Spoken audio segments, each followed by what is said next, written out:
If you've memorized your Pythagorean triples, which you should, and you can find them by Googling or in my book, then this question can be solved quite quickly because you'll recognize that 6 and 8 lead to a hypotenuse of 10.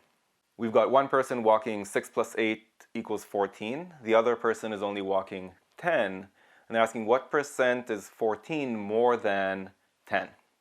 So as a ratio, 14 tenths, that's 7/5. But since I want a percent difference, I'm going to have to use 100 as my starting point and go 100 times 7/5, that's 140.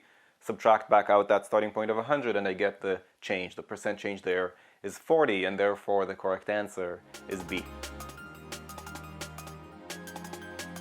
If you found this video useful, go to quantreasoning.com for a lot more where that came from. You should also click that like button and let me know in the comments below what you'd like me to make future videos about. And of course, if you haven't yet subscribed, go ahead and do that and click that bell below so you get notified about future videos. See you next time.